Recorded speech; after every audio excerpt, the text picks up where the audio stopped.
तो दोस्तों आज हम फिर से आपके लिए लेकर आए हैं देश दुनिया की तमाम ताजा बड़ी खबरें। सबसे पहली बड़ी खबर में आपको बताएंगे दोस्तों कि गाजा पट्टी में जंग के बीच हिजबुल्लाह ने इजराइल पर किया सबसे बड़ा हमला। 35 रॉकेट दागकर इजराइल में मचाई तबाही, नेतन्याहू के लिए झटका। पश्चिम बंगाल की सभी 42 लोकसभा सीटों पर टीएमसी ने उम्मीदवारों की घोषणा की। क्रिकेटर यूसुफ पठान को दिया टिकट। गाजा पट्टी पर कब्जा करने के लिए इजराइल ने गाजा के किए 2 टुकड़े। गाजा के बीचों बीच बनाई सड़क, फिलिस्तीनियों ने किया विरोध। गजवाए हिंद की बात करने वालों पर भड़के असदुद्दीन ओवैसी, बोले माल्टा जेल में तुम थे या तुम्हारा बाप, मुसलमानों ने कराया भारत को आजाद। लोकसभा चुनाव से पहले दिल्ली की महिलाओं को केजरीवाल ने दिया नया नारा, कहा पति मोदी मोदी करे तो उसे ना दे शाम का खाना। लोकसभा चुनाव से पहले प्रधानमंत्री मोदी ने मंत्रियों को लगाई क्लास। लोकसभा चुनाव से पहले मुसलमानों के खिलाफ विवादित बयान देने के खिलाफ दिए सख्त निर्देश। हल्द्वानी के बाद गुजरात के जूनागढ़ में तोड़ी गई दरगाह, विरोध करते रह गए मुसलमान, पुलिस ने नहीं सुनी। तो दोस्तों सभी खबरों को आपको एक एक कर बताने वाले हैं। वीडियो को लाइक कर चैनल को सब्सक्राइब कर दें। इसी बीच पर तो दोस्तों अगली खबर की ओर तो गाजा पट्टी में जंग के बीच हिजबुल्लाह ने फिर से किया इजराइल पर हमला। 35 रॉकेट दागकर इजराइल में मचाई तबाही। दोस्तों आपको बता दें कि गाजा पट्टी में जंग के बीच हिजबुल्लाह ने एक बार फिर से इजराइल पर हमला कर दिया है। यह हमला इतना बड़ा किया गया है कि नेतन्याहू के होश उड़ गए हैं। खबर सामने आ रही दोस्तों कि हिजबुल्लाह ने रविवार को उत्तरी इजराइल पर करीब 35 रॉकेट दागे हैं और इन रॉकेटों को रोकने में इजराइल का एयर डिफेंस सिस्टम भी नाकाम रहा। ये सारे के सारे रॉकेट इजराइल में जाकर गिरे हैं, जिससे पूरे इजराइल में तबाही मच गई है और सैकड़ों लोग के मारे जाने की खबर है। दूसरी तरफ इजराइल की सरकार ने अपनी इज्जत बचाते हुए 35 में से 7 रॉकेट एयर डिफेंस सिस्टम से मारने का दावा किया है। बाकी की सारे एयर डिफेंस सिस्टम से बचते हुए उत्तरी इजराइल में जाकर गिरे हैं, जिससे करोड़ों रुपए का नुकसान इजराइल को हुआ है। इसी बीच पर तो दोस्तों अगली खबर की ओर तो पश्चिम बंगाल की सभी लोकसभा सीटों पर ममता बनर्जी ने उम्मीदवारों की घोषणा की। क्रिकेटर यूसुफ पठान को दिया टिकट। दोस्तों आपको बता दें कि पश्चिम बंगाल की टीएमसी पार्टी ने रविवार को प्रदेश की सभी 42 लोकसभा सीटों के लिए उम्मीदवारों की सूची की घोषणा की है। इस बार पार्टी ने कुछ मौजूदा सांसदों को उम्मीदवार नहीं बनाया है और पूर्व क्रिकेटर यूसुफ पठान तथा कीर्ति आजाद जैसे कई चेहरों को शामिल किया गया है। पार्टी ने 16 मौजूदा सांसदों पर फिर से भरोसा जताया है। इस सूची में 12 महिलाओं का नाम शामिल है जिन्हें टिकट दिया गया है। क्रिकेटर यूसुफ पठान वह रामपुर लोकसभा सीट से चुनाव लड़ेंगे, जबकि कीर्ति आजाद को वर्धमान दुर्गापुर सीट से चुनावी मैदान में ममता बनर्जी द्वारा उतारा गया है। वसीरहाट लोकसभा सीट से टीएमसी ने मौजूदा सांसद नुसरत जहां की जगह अपने पूर्व सांसद हाजी नूरुल इस्लाम को मैदान में उतारा है। टीएमसी ने लोकसभा से निष्कासित हुए मुय्या मोत्रा को कृष्णा नगर सीट से लगातार दूसरी बार उम्मीदवार बनाया। इसी बीच पर तो दोस्तों अगली खबर की ओर तो जंग के बीच गाजा को 2 भागों में बांटने के लिए इजराइल ने बनाई सड़क, फिलिस्तीनियों ने किया विरोध। दोस्तों आपको बता दें कि गाजा पट्टी में जंग के बीच इजराइल की सेना ने गाजा में एक नई सड़क का निर्माण किया है, जो उत्तरी गाजा में पूर्व से पश्चिम तक जाएगी। रक्षा बलों के अनुसार उन्होंने ऑपरेशन पकड़ हासिल करने और सैनिकों और उपकरणों की आवाजाही को सुविधाजनक बनाने के लिए इस सड़क का इस्तेमाल किया है।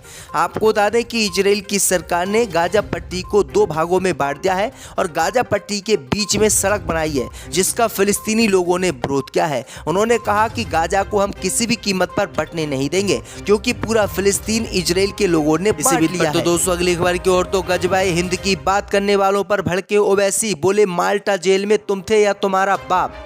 दोस्तों आपको बता दें कि लोकसभा चुनावों की तारीखों के ऐलान होने से पहले तमाम दलों ने कमर कस ली है। इस बीच एआईएमएम के अध्यक्ष असदुद्दीन ओवैसी भी अपने विरोधी दलों पर पूरी तरीके से आक्रामक हो गए हैं। असदुद्दीन ओवैसी ने अपने ट्विटर अकाउंट पर एक वीडियो शेयर किया है, जिसमें वो गजवाए हिंद की बात करने वालों पर जमकर भड़कते नजर आ रहे हैं। असदुद्दीन ओवैसी ने इस वीडियो में कहा है कि हमारी वफादारी पर शक करने वाले बेशर्मों, सुनो, भारत की आज़ादी की जंग में काला पानी किस समस्या काटने वाला पहला शख्स हैदराबादी मुसलमान था। वह अंग्रेजों से सौदा करने वाला नहीं था। एमआईएम चीफ असदुद्दीन ओवैसी ने आक्रामक अंदाज में कहा कि गजवाए हिंद की बात पूछने वाले बेईमानों, माल्टा की जेल में कौन था? तुम थे या तुम्हारा बाप था? मौलाना हुसैन अहमद मदनी थे जिन्होंने अंग्रेजों से सौदेबाजी नहीं की थी। उनके शरीर को सर्दी में खुले मैदान में रखा गया था।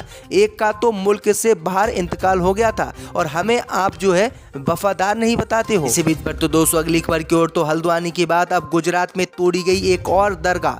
जी दोस्तों, आपको बता दें कि हल्द्वानी के बाद गुजरात के जूनागढ़ में शनिवार को भारी संख्या में पुलिस बल के साथ एक मजार को तोड़ने के लिए सरकार बुलडोजर लेकर पहुंची और सरकार ने इस बुलडोजर से इस दरगाह को ढा दिया।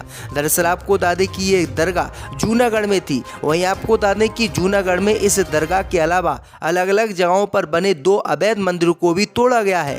प्राप्त जानकारी के मुताबिक देर रात करीब 2 बजे दरगाह को तोड़ने का काम शुरू हुआ, जो सुबह करीब 5 बजे तक चलता रहा।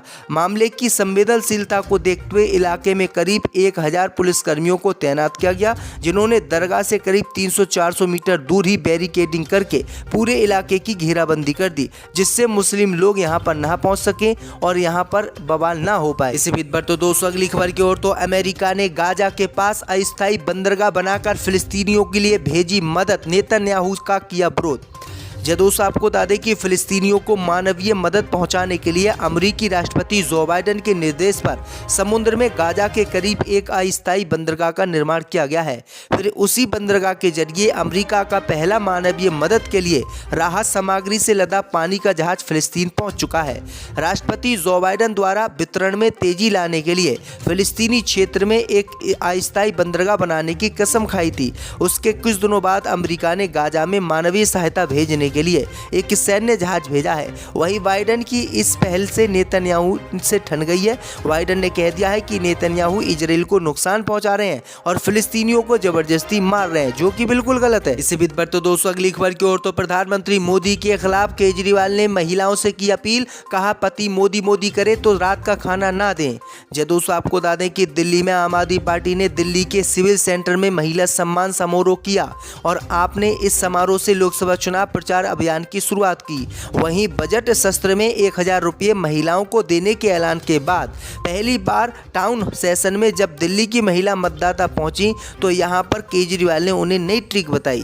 केजरीवाल ने कहा कि लोकसभा चुनाव आने वाला है और लोकसभा चुनाव में आम आदमी पार्टी को आप वोट दें। इसके साथ ही केजरीवाल ने कहा कि हमने अपनी सरकार के इस बार के बजट में महिलाओं के लिए सम्मान योजना की शुरुआत की है।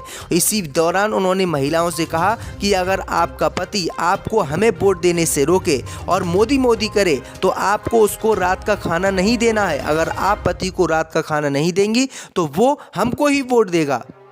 इसी बीच पर तो दोस्तों अगली खबर की ओर, तो लोकसभा चुनाव से पहले प्रधानमंत्री मोदी ने मंत्रियों की लगाई क्लास। लोकसभा चुनाव से पहले 2 मामलों में विशेष सावधानी बरतने का दिया निर्देश। दोस्तों आपको बता दें कि आगामी लोकसभा चुनाव से पहले भारतीय जनता पार्टी ने अपने नेताओं को कथनी और करनी पर विशेष ध्यान देने के लिए कहा है। प्रधानमंत्री मोदी ने कमान संभालते हुए पार्टी के जूनियर और सीनियर दोनों तरह के मंत्रियों को सलाह दी है कि वे कुछ भी बोलने से पहले सोच लें और अनाप शनाप बयानबाजी लोकसभा चुनाव से पहले ना करें। दरअसल आपको बता दें कि बीजेपी के नेता लगातार मुसलमानों के खिलाफ विवादित बयान देते रहते हैं, जिससे पार्टी की छवि खराब होती है और इसी छवि को लोकसभा चुनाव से पहले बचाने के लिए प्रधानमंत्री मोदी ने अपने मंत्रियों को क्लास लगाई है और लोकसभा चुनाव से पहले 2 मामलों में विशेष सावधानी बरतने के निर्देश दिए हैं। अब देखते हैं कि बीजेपी के नेता इनकी बात मानते हैं या फिर नहीं। पर तो दोस्तों अगली खबर की ओर, तो शहाबुद्दीन की पत्नी ने लोकसभा चुनाव लड़ने का किया ऐलान। राजद को बड़ा झटका।